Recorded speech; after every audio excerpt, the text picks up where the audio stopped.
እግዚአብሔር ይመስገን። እንጸልይና እንጀምራለን። ስለ ሰርመኒስ ቤተክርስቲያን ነው ትንሽ አጠቃላይ ሐሳብ የምናገረው። እንጸልይ። እግዚአብሔር አባታችንና አምላካችን ሆይ ስለዚህ ውድ ጊዜ እጅግ በጣም አድርገን እናመሰግናለን። ክብር ለአንተ ይሁን። እነሆ የቃል እውነት የቃል ኃይል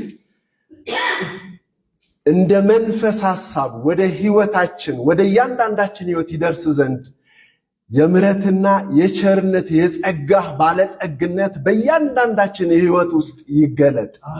ወደ እውነት ሁሉ ምራን። እግዚአብሔር ሆይ ክብር ላንተ ይሁን። ተባረክ።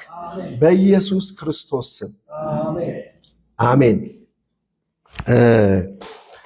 አስቀድመም ስፍራውን ላንብብላችሁ። ራእይ ምዕራፍ 2 ከቁጥር 8 እስከ 11 ነው።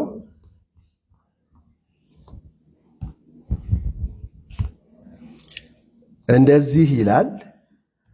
በሰርመኔስም ወዳለው ቤተክርስቲያን መልአክ እንዲህ ብለህ ጻፍ፣ ሞቶ የነበረው ሕያውም የሆነው ፊተኛውና መጨረሻው እንዲህ ይላል፣ መከራህና ድህነትህን አውቃለሁ፣ ነገር ግን ባለጠጋ ነህ። የሰይጣን ማህበር ናቸው እንጂ አይሁድ ሳይሆኑ አይሁድ ነን የሚሉት የሚሳደቡትን ስድብ አውቃለሁ። ልትቀበለው ያለህን መከራ አትፍራ። እነሆ እንድትፈተኑ ዲያብሎስ ከእናንተ አንዳንዶቹን በወህኒ ሊያገባቸው አለው። 10 ቀን መከራን ትቀበላላችሁ። እስከ ሞት ድረስ የታመንክ ሁን፣ የሕይወትን አክሊል እሰጥሃለሁ። መንፈስ ለአብያተ ክርስቲያናት የሚለውን ጆሮ ያለው ይስማ። ድል ለነሳው በሁለተኛው ሞት አይጎዳም ይላል። የእግዚአብሔር ስም የተባረከ ይሁን። እንግዲህ ይቺ ሰማሪያ የተባለችው ቤተክርስቲያን በጂኦግራፊ ካላቀማመጥ ከኤፌሶን ቤተክርስቲያን 30 ኪሎ ሜትር እንደምትርቅ ይናገራሉ። እና ከተማዋ ባለጸጋ ናት፣ ማለትም የንግድ ከተማ ናት። በነገራችሁ ላይ ቤተክርስቲያኒቱ ናት በትልቅ ድህነት ውስጥ የወደቀችው። ከፍተኛ ስደትና መከራ በላይዋ ላይ ስለፈሰሰ ድሃ ናት። ለዚህ ነው ክርስቶስ ይህንን የሚናገራት እንጂ ከተማዋ የንግድ ከተማ እንደሆነች ባለጸጋ ከተማ እንደሆነች በጊዜው ይነገርላታል። ሌላው እዚህ ስፍራ ላይ የተነገረው ኢየሱስ ክርስቶስ ለቤተ ክርስቲያኑ የተገለጠበትን መንገድ ነው።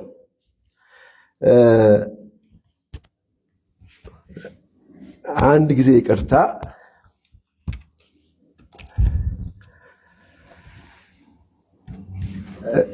እሱም በኋላ ላውራችሁ። መጀመሪያ ሰርመኔስን ጀምሬው አይደለ? እሱን ልቀጥል። ሰርመኔስ የሚለው የስሙ ትርጉም ጣፋጭ ሽታ ማለት ነው። ጣፋጭ ሽታ የሚለው ነገር የመጣው ከአንድ አስደናቂ ምንድነው የሚያውድ ደስ የሚል ሽታ ካለው በእኛ አማርኛ ከርቤ ከሚባል ተክል ነው። ይሄ ተክል ተቀጥቅጦ የሚወጣው ያማረ የሚያውደው ሽታ እሱን ነው። እንግዲህ ምን ተብሎ ሰርመኔስ ተብሎ እያገዛችሁ ነው። ማጠቃለያ አይደለ? ሰርመኔስ ተብሎ የተነገረው እና ምን ተባለ? ጣፋጭ ሽታ፣ ደስ የሚል ሽታ። እንግዲህ ይሄ ሽታ ምንን ያመለክታል? የኢየሱስ ክርስቶስን ሞት ያመለክታል። ለምን እንዲህ ተባለ ካልን በአይሁድ ባህል በሞተ ሰው ሬሳ ላይ ይሄ ደስ የሚል የሚያውድ ሽታ ያለው ከርቤ የተባለው ነገር ሬሳውን ይቀቡታል እና አንደኛ ሬሳው እንዳይሸት አያድርግ አይዶ ነው፣ ግን መልካም መዓዛ እንደሚሰጥ ነው የምናየው። ታስታውሱ እንደሆነ በወንጌል መጽሐፍ ላይ ስታነቡ ሴቶቹ እነ ማርያም ክርስቶስ ከሞተ በኋላ ሬሳውን ለመቀባት ከርቤ ነበር አይደለ ይዘው ወዴት የሄዱት? ወደ መቃብር የገሰገሱት እና ሊያሹ። ስለዚህ ይሄ ከርቤ ከሞት ጋር የተያያዘ ነውና ስለ ሞት የሚናገር ምሳሌያዊ ስም ነው። ስለዚህ ቤተክርስቲያኒቷም በሞት ህይወት ውስጥ ነው ምን እያደረገች ያለችው? እያለፈች ያለችው። ሲነገር ሰምታችኋል። አትፍራ ነው። ልትቀበል ያለው መከራ አለ ነው። እንደገናም በመከራ ውስጥ ናት። ስለዚህ ሰርመኔስ ቤተክርስቲያኒቷ፣ ህዝቡ፣ እዛ ስፍራ ያሉት የተመረጠው ህዝብ በሞት ውስጥ እያለፈ ነው ያለው። ስለዚህ የሚገርም ስም ነው ከህይወታቸው አንጻር ማለት ነው። ሌላው ይሄ ቃል አንድ ካስሽም ገልጾታል። ላስታውሳችሁ ነው። እኔም የመኃልየ ዘሰሎሞን ላይ የተጻፈ አንድ ቃል አለ። ጥላው ቃሉን ባወጣው ይሻላል። በቃሌ ለማስታወስ ሞክሬ ነበር።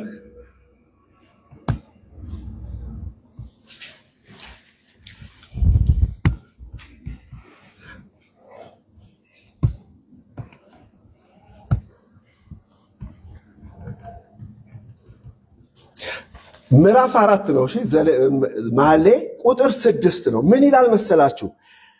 ቀኑ እስኪሰንፍ ጥላው እስኪያልፍ ድረስ ወደ ከርቤው ተራራ ወደ ዕጣኑ ኮረብታ እሄዳለሁ ይላል። እንግዲህ በዚህ በወንድና በሴታዋ ቅብብሎሽ ቅኝት ላይ ነው ወይ ደግሞ ዝማሬ ላይ ነው ይሄ ነገር ተገልጾ የምናየው። እና ቀኑ ምን እስኪል ድረስ እስኪሰንፍ ማለት አሁን ይቅርታ እስኪነፍስ። እሺ የኔም እንትን አእምሮ የያዘው ምንድነው? ሲነፍስ ሲሰንፍ ብርሃኑ ምን ማድረጉ ነው? ማቀዝቀዙ እንደሆነ ልተረጉምላችሁ ነበረ። ተመሳሳይ መሰለኝ። እስኪነፍስ፣ ቀኑ እስኪነፍስ። የሚነፍሰው እንግዲህ ታስታውሳላችሁ፣ ነፋሻማ አየር የምናገኘው ከ11 ሰዓት ከ12 ሰዓት በኋላ ነው፣ ሲያመሻሽ ነው። አዝናኝ የሆነ ነፋስ ማለት ነው። ሌላው ምንድነው? የፀሐዩ ግባት ሊሆን ነው ማለት ነው።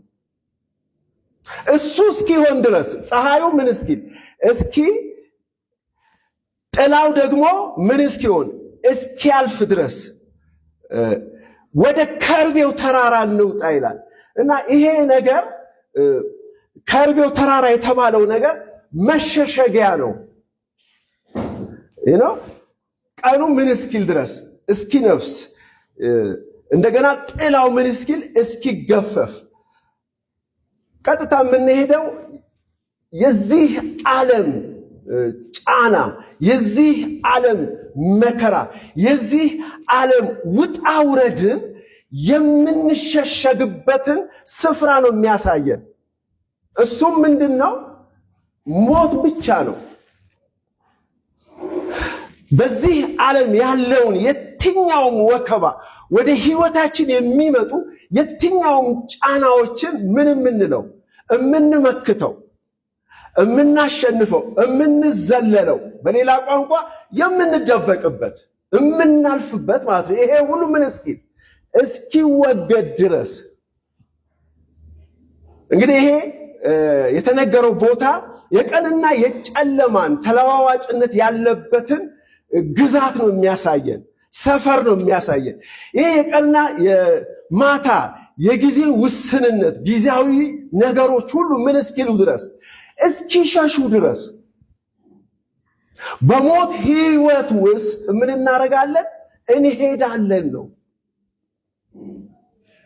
እስከ ሙላታችን የልጅነት ክብር ወደ ህይወታችን መቶ እስክንጎናጸፍ ሰማያዊ አካልን እስክንለብስ ድረስ ይሄ የሞትና የትንሣኤ የህይወት መንገዳችን የማያቋርጥ እንደሆነም የሚያመለክተን ነው።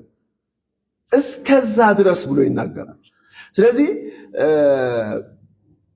የኔናንተ ህይወት፣ የልጆች ህይወት፣ የቤተ ክርስቲያን ህይወት በሞት ህይወት ውስጥ የምታልፍ ናት። ሌላው ዕጣንና ከርቤ ነበረ ይዘው የሄዱት እነዚህ ሴቶች እና ዕጣንንም እዚህ ውስጥ እንከታለን። ዕጣን የትንሣኤ ምልክት ነው። ታስታውሳላችሁ፣ መጽሐፍ ቅዱስን ስንመለከት በቅድስተ ቅዱሳን ውስጥ በወርቅ ማዕጠንት ውስጥ በዛ በወርቁ መሰዊያ ላይ ይጨስ የነበረ ዕጣን ነበረ መልአኩ የጨመረው። ያ ዕጣን ወዴት ወጣ ይላል? ወደ እግዚአብሔር ወጣ ይላል። ይሄ የቅዱሳን ጸሎት ነው ይላል። የቅዱሳን መስዋዕት ነው። ሰው በዛ ስፍራ የለም። ሰውነት በዛ ስፍራ ምን የሚልበት ነው? የሚጨስበት ነው። በሌላ ቋንቋ ትንሣኤን የሚያመለክት ነው። ወደ እግዚአብሔር ክብር ወደ ውስጠኛው ሰፈር ለመግባት ሁሌም በሞት ህይወት ነው የምንገሰግሰው። በትንሣኤ ደግሞ ከእግዚአብሔር ህይወት ጋር እንጋባለን፣ አንድ እንሆናለን። ይሄንንም ነገር እንደሚያመለክት ይሄ ሰርመኔስ የሚለው ሐሳብ ይሄንን የሚያመለክተው። በሁለተኛ ከዚህ ስር የምንመለከተው ኢየሱስ ክርስቶስ የተገለጠበትን ሁኔታ ነው። ጌታ ኢየሱስ ክርስቶስ ለሰባቱም አብያተ ክርስቲያናት በሰባት አይነት መልክ ምን ሲሆን እናየዋለን? ሲገለጥ እናያለን። ለእያንዳንዱ ቤተ ክርስቲያን ለኤፌሶን በመቅረት ለዚችኛዋ ደግሞ እኔ ሞቼ ነበር፣ አሁን ግን ከዘላለም እስከ ዘላለም ምንድነኝ? ሕያው ነኝ። የኢየሱስ ክርስቶስ ሞትንና ትንሣኤን በሚያመለክት መልክ ለዚች ቤተ ክርስቲያን ምን ብሏል? ተገልጧል። ቤተ ክርስቲያኗን የተገናኘው በሞትና በትንሣኤ ህይወት ነው። እግዚአብሔር ይመስገን። ስለዚህ ይህች ቤተ ክርስቲያን ሞታ አትቀርም። እንደገና ምን አላት ማለት ነው? ትንሣኤ እንዳላት ነው። ሞቼ ነበረ፣ አሁን ግን ከዘላለም እስከ ዘላለም ምንድነኝ? ሕያው ነኝ ይላል። ሞቶ የነበረው ሕያው የሆነው ፊተኛውና መጨረሻው ነው። ምን ያላት? መልእክቱን እየነገራት ያላት። ስለዚህ ምንድነው? አንድ ሰው መቶ ፊታችን ቆሞ ገና ሳይናገር ፊቱን ስንመለከት የምናነበው ነገር የለም። በገጽታው በእይታው አንድ ነገር ያንጸባርቃል ለኛ። ፊቱ ዲኩርችም ብሎ አዝኖ ከሆነ ምን ሆኖ ይሆን ብለን እንዲያውም ይሄንን ጥያቄ ሁሉ ምን እንለዋለን? እንጠይቀዋለን። ፈገግ ብሎ ደስ ብሎ ከመጣ ደግሞ ምን አግኝቶ ይሆን ብለን ምን እያወራው ነው? ኢየሱስ ለዚች ቤተ ክርስቲያን ፊቷ ሲቆም ማለት ነው። ምሳሌ ነው እያወራ ያለሁት። ሲቆም ስታየው በእሷ ህይወት ውስጥ የሚመጣው ድምፅ ነው፣ የሚመጣው ሐሳብ ነው። ሞቼ ነበር፣ አሁን ግን ሕያው ነኝ። መሞት አለ፣ ከዛስ በሞት ህይወት አለ ነው። የክርስቶስ የህይወት መንገድ ሁሌም የምን መንገድ ነው? የሞት መንገድ ነው። በሞት ነው በክርስቶስ ህይወት የሚኖረው እንጂ ሰው እየኖረ ክርስቶስን መኖር አይቻልም። ጠቡ ይሄ ነው። በነገራችሁ ላይ ከሃይማኖተኞች ከሰብአዊ አይምሮ ጋር ያለው ሁል ጊዜ ጠብ ሰው እየኖረ ክርስቶስን ላምልክ ይላል። ምንስ እያጨበጨበ እየዘመረ እየዘለለ ደስ የሚሉ አዳራሾችን ከፍሎ ብዙ ነፍሳትን ሰብስቦ ብዙ ቦታ ለአገልጋዩም እየሰበከ ተአምራት እያደረገ እንዲህ እያደረገ እየኖረ ማንን? ክርስቶስን ምን ልበለው? ላምልከው ላገልግለው ነው። ኖ እዚህ ጋር ይሄ አሁን የምናገርበት ቦታ ላይ አይደለም ነው። የክርስቶስ ሕይወት ሁሌም በምን ብቻ ይገኛል? በሞት። እነዚህ የዘረዘርኳቸውን ነገሮች ሁሉ መሸጥና መተውን ይመለከተዋል። ሰው ፈቃዱን፣ ሰው ስሜቱን፣ ሰው ፍላጎቱን፣ ሰው የስጋውን ሐሳብ ይልቁንም እግዚአብሔርን ለማስደሰት ሰው በነፍሱ ሐሳብ የሚያስበውና የሚያደርጋቸው ነገሮችን ካልተወ ካልቀበረ ከእግዚአብሔር ጋር ህብረት የለውም። ስለዚህ ኢየሱስ ክርስቶስ ግን ምን ሆኖ አልቀረም ነው ትልቁ መልእክቱ። እኔ እዛ ምዕራፍ 1 ላይ ያለውን ቃል ነው የማነሳው።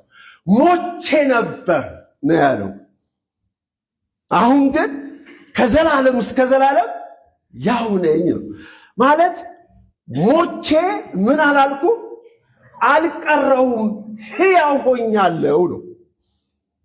በእርግጥ ዛሬ ሰዎች የኢየሱስ ክርስቶስን ሕያውነት ለማየት ወዴት ይሄዳሉ? ወደ ኢየሩሳሌም መቃብር ሊሄዱ ይፈልጋሉ፣ ይመኛሉ። ምኑን ሊያዩት? ባዶ መቃብር ዛሬም ሊያዩ። በነገራችሁ ላይ ይሄ ነገር ምን ሊሆን አይችልም? የኢየሱስ ክርስቶስ ትንሣኤ ምስክር ሊሆን አይችልም።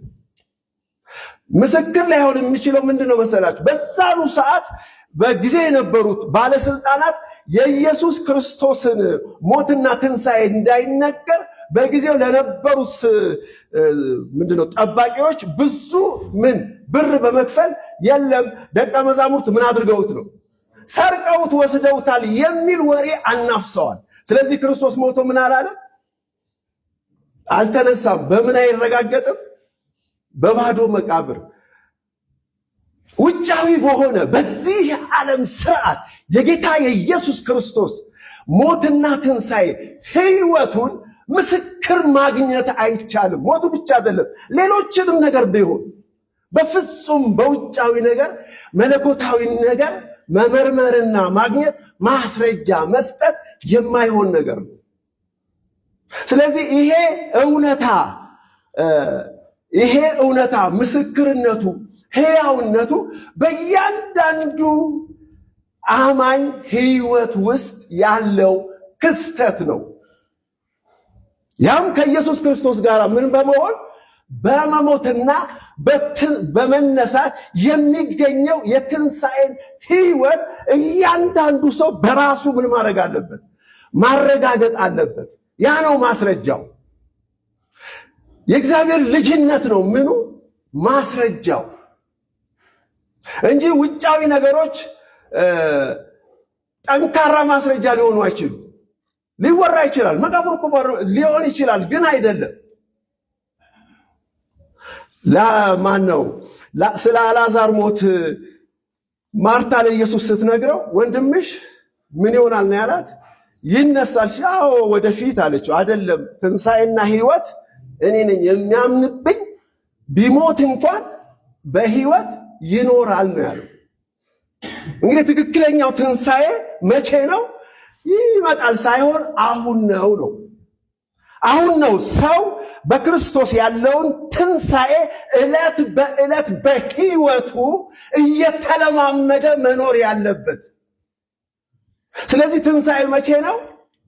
አሁን ነው። ኦንጎይንግ ነው። ፕሮሰስ ላይ ነው። ሂደት ላይ ነው። የትንሣኤው ጫፍ ሙላት የሚበሰብሰውን ይሄንን አካላችን የሚሞተውን አካል እስከ መለወጥ ድረስ ይደርሳል ፍጻሜው። አሁን ግን ዘላለማዊና የማይጠፋው የትንሣኤ ኃይል በውስጣችን በእድገት ሂደት ውስጥ ነው ያለው። የእግዚአብሔር ስም ብሩክ ይሁን። ይሄም ሞትም በሚመስል ሞት ምን በመሆን በመተባበር ትንሣኤውን በሚመስል ትንሣኤ ደግሞ ምን እንሆናለን?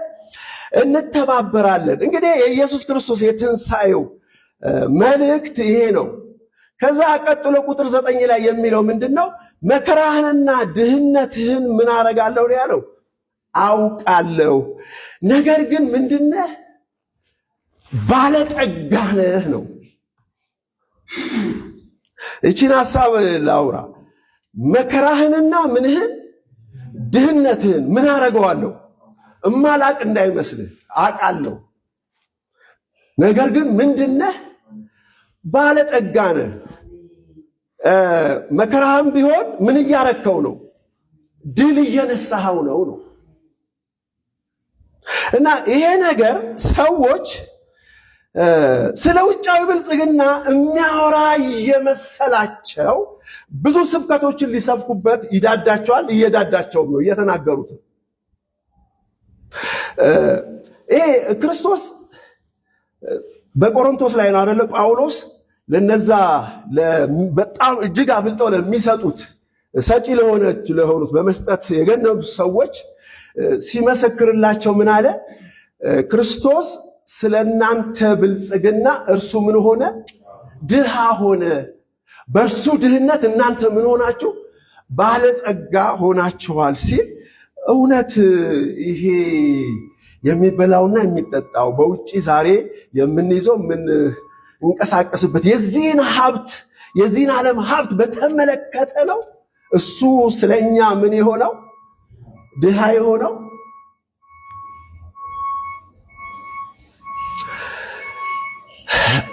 ወደ ፊልጵስዩስ መጽሐፍ ስንመጣ ይህንን ሐሳብ ሊያብራራልን ይችላል። አሁን የጠየቅኩትን ጥያቄ 2:6 ላይ ምን ይላል? እርሱ በእግዚአብሔር መልክ ሲኖር ሳለ ከእግዚአብሔር ጋር መተካከልን መቀማት እንደሚገባው ነገር አልቆጠረውም። ነገር ግን የባሪያን መልክ ይዞ በሰው ምሳሌ ሆኖ ራሱን ባዶ አደረገ። ይሄ ነው ድሃ የሚለው ቃል። እሺ፣ ባዶ ማለት ምንም የሌለው እሱ ነው። ድሃ ማለት ምንም የሌለው የሂብሩ ወርድ ትርጉም ነው ማወራችሁ፣ አማርኛችን አይደለም። ባዶ የሚለው ነገር በቃ ድሃ የሚለውን ነገር ይይዛል ይላል። ምንም የሌለው ድሃ ማለት ምንም የሌለው ማለት። እንግዲህ ክርስቶስ ምን ሆነ ይለናል? ባዶ አደረገ። በምስሉም እንደ ሰው ተገኝቶ ራሱን አዋርድ፣ ለሞትም የመስቀል ሞት እንኳ የታዘዘ ሆነ ይልና በዚህ ምክንያት ደግሞ እግዚአብሔር ያለ ልክ ምን አረገው? ከፍ ከፍ አረገው፣ ከስሙ ሁሉ በላይ ስምን ሰጠው። ይህም በሰማይና በምድር ከምድር በታች ያሉትን ሁሉ በኢየሱስ ስም ይንበረከኩ ዘንድ ምላስም ሁሉ ለእግዚአብሔር አብ ክብር ኢየሱስ ክርስቶስ ጌታ እንደሆነ ምን ይል ዘንድ ራሱን ባዶ አደረገ። ምላሹ ደግሞ ምንድን ነበረ? ያየነው ነገር ነው። እንግዲህ ባለጠግነት እና ድህነትን እዚህ ጋር ነው የምናገኘው። ካስሽ በሌላ መልክ አሳይቶናል። በክርስቶስ ሕይወት ደግሞ የምናየው ይሄ ነው። ኢየሱስ ስለ እኛ ድሃ የሆነው መለኮታዊውን ክብሩን ምን አድርጎ ትቶ ስለመጣ ነው። እንደምን ተገኘ? እንደ ተራ ሰው ተገኘ። ተራ ሰውም መሰለ። ሰዎችም እንደ ኃጢአተኛ ነበር የሚያዩት። ከቀራጮች ከሌሎች ጋራ አብሮ ምን ይል ነበረ? ይበላ ይጠጣ ስለነበረ ከሰካራሞች ጋራ ከቀራጮች ጋራ።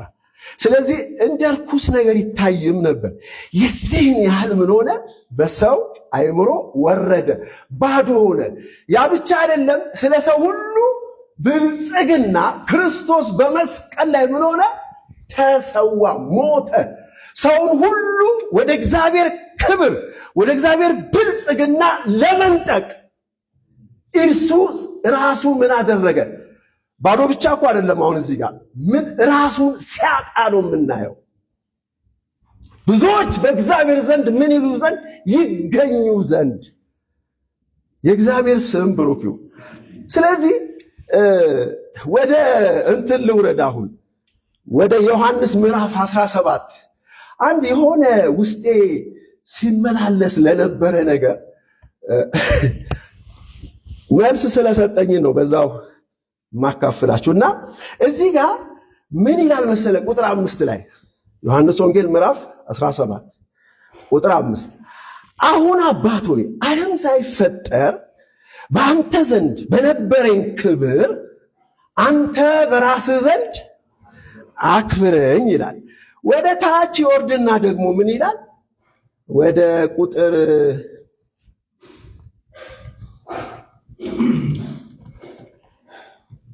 22 እና 23 ብዙ ይጸልያል።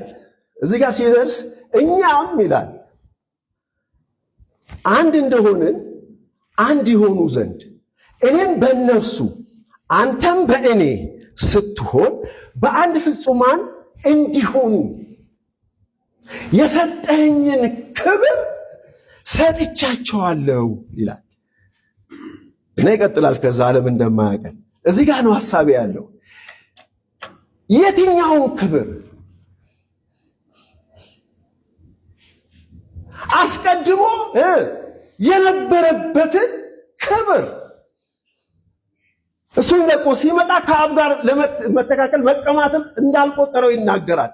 ባዶነቱ ያን ክብር ነበር ምን ያደረገው ትቶ የወረደው እና የሰውን ዘር ሁሉ በሞቱና በትንሣኤው ካመጣ በኋላ ያን ክብር ለማን ሰጥቷል? በትንሣኤ ወደ እርሱ ለመጡት ከአብ ከክርስቶስ እኩል በሆነ ክፍል እኩል በሆነ ደረጃ ያን ክብር ምን አደረገ? ሰጥቻቸዋለሁ። ኦሬዲ ኃላፊ ጊዜ ነው፣ የተፈጸመ ነገር ነው። ለምን አወራው ይሄን ካላችሁ አንድ ጊዜ በውይይት ውስጥ ንትርክ ተፈጠረና በመጨረሻ ጊዜ ክርስቶስ ወዴት ነው የገባው? ስለዚህ ይታያል እና ብን ብሏል። አይጨበጥ አይዳሰስ። እኛም ወደዛ ክብር ስንደርስ አንጨበጥ አንዳሰስ እንጠፋለን ተባለ። እዚህ ጋር ግን አይ አጠፋም፣ እዚሁ እያለህ ምንን ሰጥቻለሁ? ክብሬን ሰጥቻለሁ ነው። ይሄ ክብር ደግሞ ምን አይነት ክብር ነው? ዘላለማዊነት ነው። አለመጥፋት ነው። አለመበስበስ ነው። አለመሞት ነው። አለመደህየት ነው። ከተፈለገ አለመረገም ነው። በዚህ ዓለም ባለው ኃይል ሁሉ ላይ በከፍታ በመግዛት ከፍ ብሎ መራመድ ነው። ይሄን ክብር ሳያገኙ ብንብዬ ጠፋለው ምን አይነት አእምሮ እንደሆነ አልገባኝም። ይሄ ነገር ሲጎረጉረኝ ስለነበረ ይሄን ክፍል እያጠናው እያለው በጣም አሳረፈኝ። ያን ሐሳብ አልተቀበልኩም። የለም አንዳንድ ማስረጃዎች ምን ሲሆኑ ሲሰፉ ሲመጡ በቃ ትጸናላችሁ። ስለዚህ ወገኖች የክብር ተስፋው አይደል ማን ነው ተባለ? ክርስቶስ ነው። እርሱ ደግሞ የት ነው? በእናንተ ዘንድ ነው። እንዴ እግዚአብሔር ይህንን ዘላለማዊ መለኮታዊ ክብር እኮ ምን ማድረግ ፈልጓል? እንትና እዚህ ጋር አንድ ቃል ሲጠቀም ዲስፕሌይ ይላል ሲናገር ነበረ። ዲስፕሌይ ማለት አሁን ለምሳሌ አዳዲስ ላፕቶፖች አዳዲስ ነገሮች ሲመረቱ ሰዎች በመስታወት ባለ መደርደሪያ ውስጥ ያስገቡና ህዝብ ይጠሩና ያንን የተሰሩትን ታላል ስራቸውን ምን ለማድረግ ለማሳየት ምን ያደርጉታል? አደባባይ ላይ ያወጡትና ይሄው የሰራነው ነገር ይሄን ይመስላል ብለው በስክሪን በምንም ምን ያህል ገለጻ ያደርጋሉ። እግዚአብሔር ታዲያ ብን ብለን ከጠፋን በምን ያሳይ? ክብሩን በምን ይግለጥ? በአካል በሰውነት እያንዳንዳችን አካላችንን እግዚአብሔር የማይሞት አካል ማልበሱ በራሱ እኮ አስገራሚ ነው። በነገራችሁ ላይ እንዳትታዘቡኝ እሺ። እኔ አንድ ጊዜ ቁጭ ብዬ ያሰብኩበት ጧት ተነስቶ መታጠብ፣ ቤት መጥረግ፣ ልብስ ማጠብ፣ መቆሸሽ ከዛ በእውነት እኔ በቃ እና ላይ ያዞረኝ ሰዓት ነበር። የዛሬ 10 ዓመት ይሆናል ያሰብኩትና ምን ቢሉት ነገር ነው ምንድን ነው በቃ የፈለከው በላይ ሰነፍ ነው ምናምን ይሆናል። እኔ ግን አይገባኝም ምንድን ነው እግዚአብሔር ይህንንም ምን ማድረግ አለበት? መለወጥ አለበት። እንዲህ አይነት ምን ውጣ ውረድ ነጋ ጨለመ ስንት ሰዓት ሆነ ምናምን እንደነዚህ ነገሮች በሙሉ ምን ሊሆኑ ነው? ወደፊት ያልፋሉ። ዘላለማዊነት፣ አለመጥፋት፣ አለመሞት፣ አለመበስበስ፣ ይህ እግዚአብሔር ክብር ነው። ይህ እግዚአብሔር ሕይወት ነው። በነገራችሁ ላይ ይሄ ነው ታላቁ ምናችን፣ ተስፋችን። አሜን። በእርሱ ድህነት እኛ ባለጸጎች ተደርገናል። ክብር ለእግዚአብሔር ይሁን። ሌላው የምናየው ላስታውስ፣ ወደዛ ገብቼ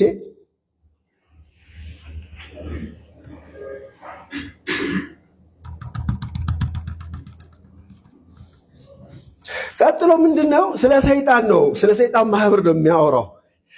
የሰይጣን ማህበር ናቸው እንጂ ይሄ እንትኑ አባባሉ እንትን ነው።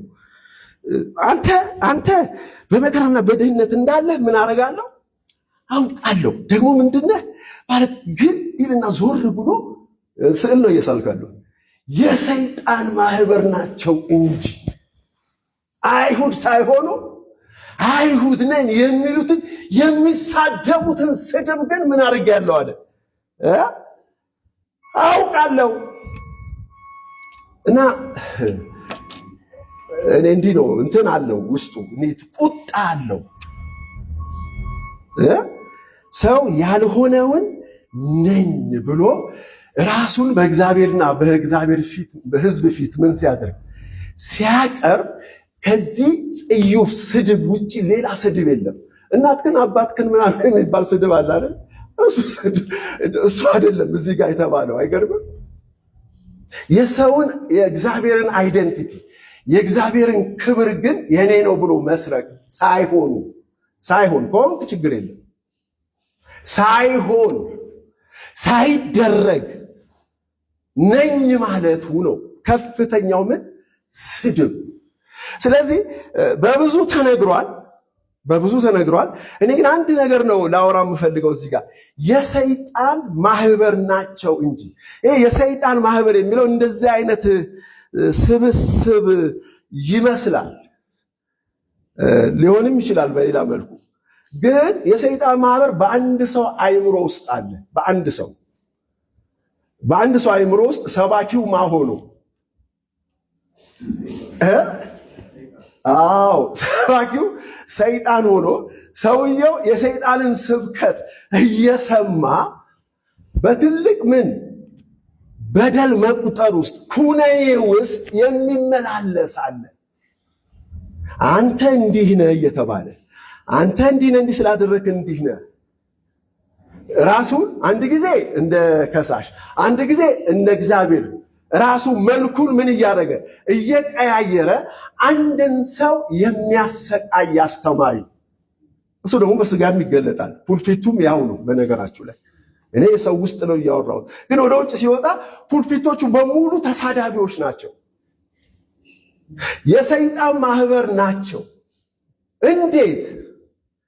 እግዚአብሔር ያላለውን ስለሚሉ ነው፣ ሌላ አይደለም። እግዚአብሔር ያላለውን ማለት እግዚአብሔርን መሳደብ ነው። አንድ ነገር ላሳይ። ይሄ ለዓለም ኃጢአት ራሱን ምን ያደረገው ያቀረበው ትሑቱና ያለ ነውር የሆነው በግ ክርስቶስ። ዮሐንስም እንዲህ እነሆ የዓለምን ኃጢአት የሚያስወግድ የእግዚአብሔር ምን በግ። ስለዚህ የዓለምን ኃጢአት ምን የሚያደርግ የሚያስወግድ ይሄ በግ ምን ከሆነ ከተሰዋ፣ ይሄ በግ ከታረደ የዓለም ኃጢአት ምን ይሆናል? ይወገዳል። ቃሉ ምንድን ነው? እውነት ነው። ስለዚህ ተወግዷል። ለምን? ታርዷላ። የዓለም ኃጢአት ምን ሆኗል? ተወግዷል። 4 ነጥብ። ችግሩ ሰው ጋር ነው ያለው። ችግሩ በሰው አይምሮ ውስጥ ነው ያለው። በእግዚአብሔር አይምሮ፣ በእግዚአብሔር ዕውቀት ትክክለኛውን መስዋዕት ስለ ኃጢአት ምን አድርጓል? ተቀብሏልና ምኗል? እግዚአብሔር ዓለምን በክርስቶስ ሆኖ ከራሱ ጋር ምን አድርጓል? አስታርቋል። አለቀ። ይሄ እግዚአብሔር ስብከት ነው። ይሄ እግዚአብሔር ወንጌል ነው። ይሄ እግዚአብሔር እውነት ነው። ከዚህ መሰረታዊ ሐሳብ ተነስተን ወደ ታች ስንወርድ ግን ብዙ ነገር ተመሰጣጥሞ ነው የምናየው። በግል ሕይወታችንም ቢሆን በስብከቶችም ስታየው ብዙ ስብከቶች ይሄንን ሪጀክት ወይም ሲቃወሙት እናያለን። አንድ ኃጢአተኛን ሰው ብታገኘው ምንድን ነው የምትለው? የተደረገለትን ነገር ምን እንዲል ነው የምታደርገው? እንዲያውቅ ነው የምትረዳው። የተደረገለትን ነገር እንዲያውቅ በእግዚአብሔር አእምሮ እሱ የሚታሰበው እንዴት እንደሆነ ማወቅ እንዲችል ነው የምታስተምረው እንጂ አድርግ አታድርግን አውርደህ ምንም እንዲያደርግ እንዲፈጥር አታደርገው። ክርስቶስ ምን ሆኖለታል? ተሰውቷል። ኃጢአቱ ምን ሆኗል? ተወግዷል። አሁን የእግዚአብሔር ንጹሕ ልጅ ነው። ይህንን ያድረዋለሁ። ይህንን ለማመን እግዚአብሔር መንፈሱን ልኮ በዚህን ሰው መንፈስ ምን ማድረግ ማንቃት ከቻለ ሰየው አለቀ። ከዚህ ውጪ ከዚህ ሰውዬ ጋር እመን አትመን ድብድብ ውስጥ ምንድን ነው የሚያስገባኝ?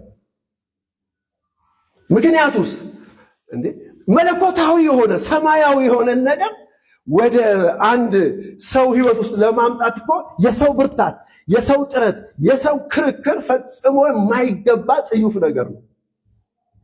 በእምነት ነው አይደል? እግዚአብሔር እምነትን ለእያንዳንዱ አካፍሎ ሰው በእምነት ነው ምን የሚል ነው። እምነት ደግሞ መለኮታዊ ነገር ነው።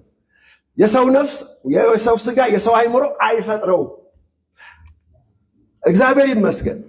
ስለዚህ ይህንን ተከትለን እግዚአብሔር ሁሉን ነገር በቸርነቱና በምህረቱ ለሰው ልጅ ምን እንዳደረገ ነው አዲስ ኪዳን የሚያወራል።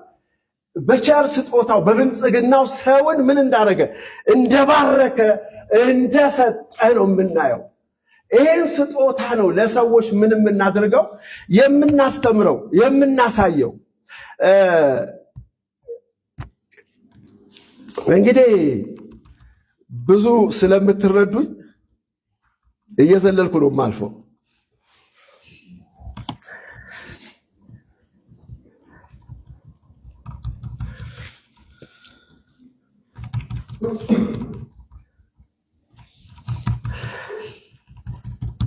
እሺ አንድ ሰብክ የማላቀው ነገር ልስበክ ከፈቀዳችሁልኝ።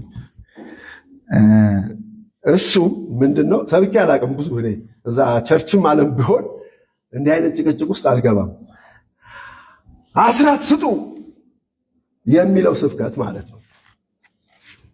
ብዙ እንትን አይደለውም። ግን እዚህ ጋር አሁን ከምለው ነገር ጋራ ይሄ ሰይጣን ማህበር ከሚለው ጋራ ተገናኝቶ ስላገኘሁት ነው ትንሽ ላወራ የምፈልገው። እንትን ላይ ይሄ መጨረሻው መጽሐፍ ሚልኪያስ ነው አይደል? አስራትን ሚልኪያስ። እሺ አስራቴን ወደ ጎተራ ምን አድርጉ? አስገቡ። ባታስገቡስ? እሱ ብቻ አይደለም የተረገማችሁ ናችሁ ይላል። አስራትም ባለመክፈል ምን መሆን እንጂ ይሄ እኮ ስድብ ነው። አንድ በኢየሱስ ክርስቶስ ደም ምን የሆነ የነጻ በጸጋው የዳነ የተባረከን የእግዚአብሔር ልጅ አስራት ስላልከፈልክ ምንድነው? የተረገምክ ነህ። ኑሮህና ምናምን እንዲህ ቅጥ ያጣው መከራ ያገኘው ከዚህ የተነሳ ነው። አስገባ።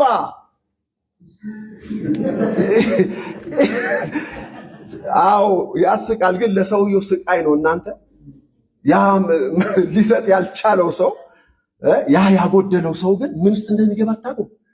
ኩነኔ ትልቅ ስቃይ ውስጥ ይንከራተታል ባለማድረጉ። ይህ ስላላደረግኩ ነው እንደዚህ ሆኖ፣ ይህን ስላልፈጸምኩ ነው እንደዚህ ሆኖ። በቃ ይቆጥራል የዘር ማንዘሩ። ወይ እኔ መርገምን በቤቴ ላይ ዘራው፣ ወይ እኔ በልጆቼ፣ ወይ መዓት። ይሄ እኮ ነው ገሃነም እናንተ። ይሄ ነው እኮ ሲኦል ማለት ይሄ ነው። ክርስቶስ ግን ከሕግ እርግማን ምን አደረገን ነው የሚለው? ዋጀን። ዋጀን። ልክ ገበያ ባሪያ ገበያ ገብቶ አንድ ሰው ባሪያን በገንዘብ ከፍሎ ምን ማለት ሊወስድ እንደሚመጣ ክርስቶስ በባህርነት ዓለም ውስጥ ያለነውን እኛ ዋጋ ከፍሎ ምን አረገን? ወሰደን፣ የራሱ አረገን። እሱ በነፃነት በሚኖርበት ልዕልና ውስጥ እንኖር ዘንድ አይደል እንዴ? ክርስቶስ ነፃነትን ምን አድርጎናል? አውጥቶናል አይደለ? ስለዚህ ክርስቶስ ነፃ እንዳወጣን በነፃነት ምን ሁኑ? ኑሩ ነው ያለው ጳውሎስ ወንድማችን። ይህንን ይመለከታል። ምን ነው አሌክስ ዛሬ እኛ እኮ ቸርች ውስጥ ሳንቲም የለም፣ ሰው እየጨቀጨቅን ነው፣ እንደገና እኮ እያባረርክብን ነው እንዲህ እያልክ የምትናገረው ለምንል ሰዎች አይደለም። እኔ ሕግና ስርዓት አሁን ባለንበት ህይወት ውስጥ ምን ሆኗል? ተለውጧል ነው። ክርስቶስ እኮ ሲናገር ምን አለ? አንድ ቀን እንዲያውም ስለ አስራት ከሙን ምናምን በመለቃቀም ሰውን የምትበዘብዙ ብሎ ነው የሰደባቸው አይደል ሰዎች እንጂ አስራት አምጣ ብሎ ማንንም ሰው ምን ሲያደርግ ሲሰብክ አላየኸውም? የትም ቦታ አንተ ከየት እንዳመጣው አላውቅም፣ ወይ ከየት እንዳመጣ ነው አናውቅም። አዎ ከብሉይ ኪዳን የዘገን ነው። ምንድን ነው ያለው? ስጡ ይሰጣችኋል አይደል እንዴ? በተጨቆነና በተረገጠ የለም መለኪያ መስፈሪያ ምን አርጉ? አምጡና ምን ሁኑ? ስጡ። እንደዚሁ ደግሞ አብዝቶ ምን ይሆንላቸዋል? ይሰፈርላቸዋል። ፕሪንሲፕሉ የመንግስቱ መመሪያ የእግዚአብሔር መንግስት የመስጠትና የመቀበሉ መመሪያ ይሄ ነው። ስላልሰጠህ ደግሞ ኩነኔ ውስጥ እንዳትገባ። የሆነ የኪስ ባዶነት የኑሮ ችግር ግን ያጋጥማል። እንግዲህ ይህንን አልደብቅህም። ግን ይሄ ምን አይደለም? እርግማን አይደለም። እሱን ነው የምንቆነጥራት። በመስጠት ግን ምን አለ? አዎ ከሚቀበል ይልቅ የሚሰጥ ብዙ ነው። የሚገርም ነገር ነው። ይርዳል፣ እኔንም ይርዳኝ። በእውነት ይርዳል። ማታ ስለተማርኩበት ነው፣ ግን ማይነር ነገር ነው። መብራት ጠፍቷል። ያው ደውዬ ሳዋራችሁ ለዴቭም መብራት ጠፍቶብኛል 20 ደቂቃ ምናምን ብቆይ ነው እንቱን የሚያሳየኝ አልኩ። በውስጤ ግን መብራቱ ሊመጣ ይችላል፣ ስለዚህ አምኜ ገብቻለሁ ማለት ነው። እና እያወራኋችሁ መብራቱ መጣ እና ምን ሆንኩ?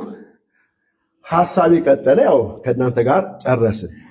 ምንድነው ያየኸው ካላችሁን፣ መጀመሪያ እኮ በቃ አጥፍቼ ምን የለም መብራት የለም ዛሬ ከእናንተ ጋር አልኖርም ብዬ ምን መሆን ነበረብኝ? መውጣይ ችግር በዚህ ጊዜ ውስጥ ምን ይሆናል ሊመጣ ይችላል የሚል የውስጥ ሐሳብ ነበረ። ምን ታወራለህ ነው የምትሉኝ? እሺ እነዛ ታቦት የተሸከሙ ሰዎች በዮርዳኖስ ወንዝ እግራችሁን ምን አድርጉ አላቸው? አስገቧል። ልክ እግራቸውን ውሃ ውስጥ ምን ሲሉ እንጂ ውጭ አይደለም፣ ውጭ ሆኖ አይደለም የተከፈለው። እግራቸው ውሃ ውስጥ ሲገባ ኦልሬዲ እየሄዱ ነው። ምን ሆነ? ተከፈለ። ሞቱ በእነሱ ህይወቱ ደግሞ በውጭ። እነሱ ሞቱ የምላችሁ ምንድነው? ውሃው ሲገቡ ጎርፉ ኃይለኛ ነው፣ ጠልፎ ነው የሚወስደው፣ ሞልቷል። እዚህ ውሃ ውስጥ ነው ምን የሆኑት? የገቡት። በእምነት ለእግዚአብሔር ዘርን ምን ስንሰጥ የሚሆን ነገር አለ ነው። ግን ስለሰጠው ደግሞ ቆይ ይምጣ ብለህ ምን የምትለው አይደለም። አዎ የምትጠብቀው ጉዳይ አይደለም። ይሄን ደግሞ አደገኛ ነው። ደግሞ ካልሰጠ ያው ልትጣላ ነው። ባይዘዌ ላይሰጥህ ይችላል። ልክ በዚህ ሀሳብ አንስተህ ወይ 1,000 ብር አለች 1,000 ብር ሰጥቼ 10,000 ብር ያደርግልኛል ብለህ ብትሰጠው አይሰጥህም፣ ሊዘጋው ይችላል። ከዛ በኋላ ጭራሽ ከፕሮግራም ውጭ ልትወጣ ትችላለህ። ኖ አይደለም። የሚሰጥ በልግስና ይስጥ፣ እንደወደደ ደስ እንዳሰኘው ይስጥ፣ በግድ አይደለም ማለት። ይህ እንዴት ያሳርፋል! በግድ አይደለም፣ በጭቅጭቅም አይደለም። በውስጡ ደስ እንዳለው ምን ያድርግ? ይሄ ጸሎት ያስፈልገዋል አይደል? ለውጥ ያስፈልገዋል። የክርስቶስን ሕይወት እንድንናፍቅ ያደርገናል። ይህን ሕይወት ስጠኝ ልኖርበት እባክህ የሚል ተማጽኖም ውስጡ ይፈጥራል። ምንድነው እሱ መሰላችሁ? በቃ በዚህ ዓለም ላይ አትረፍርፎ ሊሰጥ የሚችል የእግዚአብሔር ልጅ ብቻ ነው። የእግዚአብሔር ልጅ ነው ያልኩት። የእግዚአብሔር ልጅ የሆነው ሁሉ በመስጠት ጉዳይ ላይ አይታማም። እና አንድ ሰው ያለው ስላለ ነው ይህን አበክር የምናገረው። እና እኔ ይህንን ነገር ካነበብኩት ረጅም ጊዜ ነው እና በዛ ባነበብኩ ሰዓት ምን ማለቱ ነው እያልኩ ነበረ። ወይስ የትርጉም ስህተት ነው በእንግሊዝኛ ስላነበብኩት?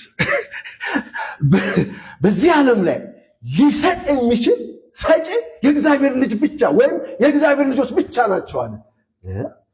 ምን አይነት ንግግር ነው አልኩ። ቆይቷል። እውነት ነው። ምን ነው ካልከኝ እዛ መጀመሪያ አውርተናል። እሱ እኛ ምን እንሆን ዘንድ እሱ እኛ ባለጸጎች እንሆን ዘንድ እርሱ ስለኛ ምን ሆነ? ስለዚህ ያንን ነገር ከጨረሰ በኋላ ምን አረገን? ሰጠን። አይደለ እንዴ? አው የክብሩን ጸጋ ሰጠን፣ ብልጽግናውን ሰጠን፣ የመስጠትን ችሎታ በውስጣችን ሰጠን። እግዚአብሔር ይመስገን። ይሄ እኛንን ምን የምናደርገው እንግዲህ አሁን ከሰማን እናነቃቀዋለን ማለት ነው አይደል? እንግዲህ ያው አትሉ እንግዲህ እውነት ነው። እግዚአብሔር ይመስገን። ስለዚህ ወደ ቸርች አይደለ ሐሳቡ የሚመጣው አስፈላጊው እንግዲህ እዚህ ጋር ቤተክርስቲያን ሁሌም አማኝ ናት። እግዚአብሔርን ምን ታደርጋለች? ትታመናለች። አማኝ ብቻ ሳይሆን በእግዚአብሔር ትታመናለች። ቤተክርስቲያን በእግዚአብሔር ተማምና ትናገራለች። ይሄ ነገር ስለጎደለ ይሄን ነገር ምን አርጉ አምጡ ብላ ታስታውሳለች። ያው መናገር ግድ ነው። ይሄ ነገር ስለሌለ በዚህ ጉዳይ እንዲህ ስለሆነ ይሄን ነገር አርጉ ትላለች። አለቀ በቃ። ከዛ በኋላ የራስ ጉዳይ ነው። ምክንያቱም እስካሁን ያወራሁት ነገር አለ። ይሄ በውስጣችን የተቀመጠው የልጅነት እውነተኛ ልጅነት ምን የሚል ነው? የሚሰጥ ነው። እግዚአብሔር ይመስገን። ወደ መጨረሻው ልምጣ። የመጨረሻው ሐሳብ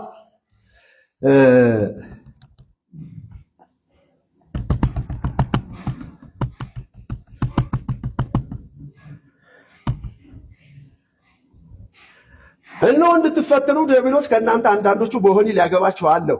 10 ቀን ምን ትሆናላችሁ? መከራን ትቀበላላችሁ። እስከ ሞት ድረስ ግን የታመንክ ሁን፣ የሕይወትን አክሊል እሰጥሃለሁ ካለ በኋላ መንፈስ ለአብያተ ክርስቲያናት የሚለውን ጆሮ ያለው ድል ለነሳው በሁለተኛው ሞት ምን አይልም አይጎዳም ማለት እና ይሄ አለመጎዳት በተነገረ ጊዜ በጣም ነው የተደነኩት። አለመጎዳት እግዚአብሔር ይመስገን ማለት የሚያወራው በሙሉ ሞትን ነው። እነሆ እንድትፈተኑ ከእናንተ አንዳንዶቹ በወህኒ ሊያገባችሁ 10 ቀን መከራት ሞት ነው፣ ትሞታላችሁ ነው። ግን ሞትን ፈርተህ ምን እንዳታፈነግጥ የሚል ሐሳብ አለው። እስከ ሞት ድረስ ምን ሁን? አዎ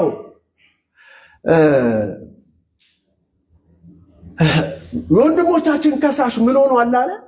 ተጥሏል ካለ በኋላ ከታች እነርሱም በበጉና በምስክርነት ምናቸው ቃላቸው ምን አረጉት? ድል ነሱት አለ። በበጉ ደምና በምስክርነት ምናቸው ቃላቸው። ይሄ ማለት በኢየሱስ ደም ድረጫለሁ ብለው ነው። ደሙን በመርጨት ምናምን አይደል? እንደዛ ነው ድሮ የተባልነውን ነው እና ያልነውን። ከዛ ውጭ ደም አይገባንማ።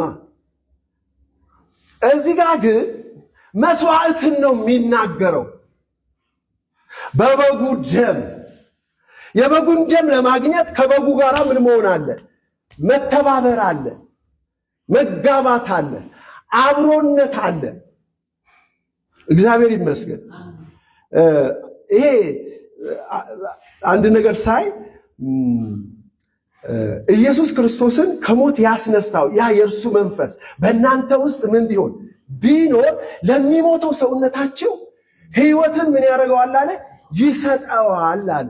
እዩ ምን እንደሚል ኢየሱስ ክርስቶስን ከሞት ያስነሳው መንፈስ በእናንተ ውስጥ ቢኖር የለም እንዴ?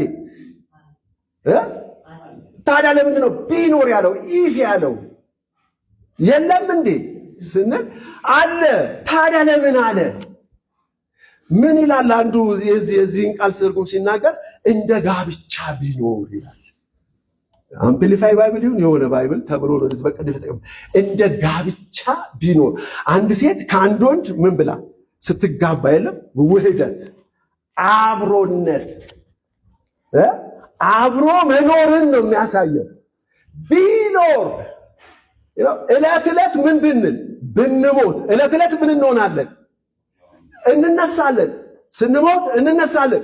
ምን እየተካሄደ ነው? ለሚሞተው ሰውነታችን ምን እየመጣ ነው? ሕይወት እየተሰጠ ነው። አንድ ቀን አይደለም፣ የአንድ ቀን አይደለም፣ የሁል ጊዜ ሕይወት ነው የሚያሳየው። እና እዚህ ጋር በበጉ ደም እና በምስክርነት ቃላቸው ምን አረጉት? ድል ነሱ ሲል አንድ ጊዜ አይደለም፣ ሁል ጊዜ። ይሄ ምንድን ነው? ከክርስቶስ ኢየሱስ ጋር ምን ሆኛለሁ? ተሰቅያለሁ። እኔ አሁን ሕያው ሆኜ አልኖርም ስል ደሜ ምን ሆኗል ማለት ነው? ፈሷል ማለት ነው። የሚያስቀኝ ሌላ ነገር ነው። ከክርስቶስ ጋር ተሰቅያለሁ ማለት ምንድን ነው? ሮሜ 6:6 ነው። ከክርስቶስ ጋር እንደተሰቀለ ሮሜ 6 ይናገርና የሞተስ ከኃጢአቱ ምን ሆኗል? ጸድቋል ይላል። እና ይሄ እኮ የሞተ የሚለው እኮ ይለዋል አንዱ ሲመልስለት ነው። ቁጭ ብዬ ሳዳምጣቸው ያው ቲክቶክ ላይ ዞር ዞር ስትል እና ይሄ እኮ ከክርስቶስ ጋር መሞት ማለት እኮ ይሄ የእውነት ሞት እኮ አይደለም አይደለም። ይሄ እንዲሁ እንደሱ አባባል ልግለጸው በራሴ አማርኛ የሱ ልክ እንደ ለስብከት ያህል ነው የለም። የሞተስ ምን ብሏል? ጸድቋል ሲል ትክክለኛ ሞት አይደለም። እንዴት ሊሆን ይችላል እያለ እዛ ጋር ምን ያደርጋል መሰላችሁ? አምባጓሮ ይፈጥራል። የብዙዎች ሐሳብ ነው ባይዘው። ብዙዎቹ በሞት አያምኑ። ብዙዎቹ ሞትን ይሸሹታል። የሰርመኔስ ቤተክርስቲያን ግን ከሞት በኋላ የሕይወት አክሊል አለ እያላት ነው። ስለዚህ ብዙዎች ሞትን ስለሚሸሹት የሕይወትን አክሊል የማግኘት ችሎታ የላቸውም። ለምን? ሞቱን ስላልተጋፈጡት። ለመሞት ምንድነው? ራሳቸውን አሳልፈው ምን ስላላሉ? ስላልሰጡት። ከሩቅ ነው የሚያዩት። ለዚህ ምክንያት እየሰጡት ነው የሚዘሉት። ስለዚህ ሞት ውስጥ ግን ምን አለ? ሕይወት አለ። እና እዚህ ጋር ያው ምን ብሎታል ከታች? በሁለተኛው ሞት አይጎዳም የሚለው ቃል ምንድነው? ሁለተኛ ሞት የት አለ ደግሞ? እዛ ራእይ ምዕራፍ 20 ላይ አለ አይደለ? ከ11 ጀምሮ ስታነቡ ሞትና ሲኦል ወደ እሳት ባህር ምን ሆኑ? ተጣሉ። ይሄ ምንድን ነው ይላል? ይሄ ሁለተኛው ሞት ነው ይላል። እና ሞት ምን ሆነ ማለት ነው? እዚህ ውስጥ ገብቶ ሞት ምን ሆነ? ሞተ። የሞት ሞት ማለት ነው። ስለዚህ የሞት ሕይወትን የለም የመበስበስም ሕይወት የኃጢአትም የሲኦልም ሕይወት ለሞት አሳልፈን ምን ስናደርገው ስንሰጠው የሚገናኘው የእሳት ባህር ነው ማለት ነው። በዚህ ሂደት ውስጥ ድል ለሚነሳ በዚህ ሕይወት ምን አይልም? አይጎዳም ነው። እንግዲህ በብዙ ተበራርቷል። አለመጎዳት አለ። ስለዚህ ምንድነው የሚያወራን ክርስቶስ? ወይ እንደ ሰርሜንስ ቤተክርስቲያን ሆነን ብንሰማ ሞትን ምን አትበሉ፣ አትፍሩት። አንድ ምስክርነት ያነበብኩት አለ። ልክ ይህንን ህይወት የተለማመደችው ሴትዮዋ ለሌሎቹ እባካችሁ በጣም ደስ ይላል፣ ቀላል ነው፣ ኑ ሙቱ፣ ኑ ሙቱ፣ ኑ ሙቱ ብላ ስትናገር የተጻፈ ነገር አንብቤያለሁ። ህይወቱ ምን ስላደረገችው ስለተለማመደችው አስደሳች ህይወትን ማግኘት ጀምራለች። በዚህ በሞትና በህይወት ውስጥ የሚገኘው ትርፍ ስላገኘ እባካችሁ ሙቱ፣ ኑ ሙቱ፣ ኑ ሙቱ። ታሪኩ ሌላም አለውና እኔ ቀንጨብ አድርጌ ነው ያወራኋችሁ፣ ላስጎመዣችሁ ብዬ ነው። ሞት የህይወት ምንድነው? ደጅ ነው፣ መግቢያ ነው። ካልሞት ይህንን ዓለም ጥለ መውጣት አትችልም። ይህን ዓለም ጥለ የምትወጣው ስትሞት ነው። ስትሞት ደግሞ የዚህን ዓለም ውርደት ታነባለህ። የዚህን ዓለም ምስኪንነት የምትረዳው የዛኔ ነው። በዚህ ዓለም ንብረት፣ በዚህ ዓለም ሀብት፣ ብልጽግና፣ ሌክዠሪ ህይወት አትጓጓም። ለምን? ሞተሃል ማለት ድህነት እየሰበክ ኧረ የምን ድህነት? ታላቅ ብልጽግና እየሰበኩ ነው። የምን ድህነት ነው የምሰብክ? ብልጽግና ትርጉሙን ነግሬሃለሁ። ብልጽግና የእግዚአብሔር ክብር ነው። በቃ ከዚህ ውጭ አይደለም። ምንድነው? ብርና ወርቅ ምን ሌላ አይደለም። ህይወት ነው ብልጽግና። ስለዚህ ስትሞት ነው ይህንን የከበረ ህይወት የመልከ ጼዴቅ ወይም የንጉሥ ካህናትን ህይወት መቀዳጀት የሚቻለው። ክብር ለእግዚአብሔር ይሁን። ለእኛ ብቻ አይደለም፣ ለፍጥረተ ዓለም ሁሉ የሚተርፍ ህይወትን የምናተርፈው በሞት ጎዳና ስንራመድ ነው። ተባረኩ። እንጸልይና እንጨርስ። እግዚአብሔር ሆይ ስለረዳህን ክብር ላንተ ይሁን። በነገር ሁሉ የመስማትም የመናገርም ብቃት ስለሰጠህን ተመስገን። እነሆ የዘነበው ይህ ዝናብ ፍሬን ያፍራ፣ ጽድቅን ያብቅል። ወደ እውነት ሁሉ እግዚአብሔር ሆይ ንጠቀን። የህይወት ለውጥም በህይወታችን እግዚአብሔር ሆይ ያጎናጽፈን። በነገር ሁሉ ክብር ላንተ ይሁን። ተባረክ። በኢየሱስ ክርስቶስ ስም አሜን።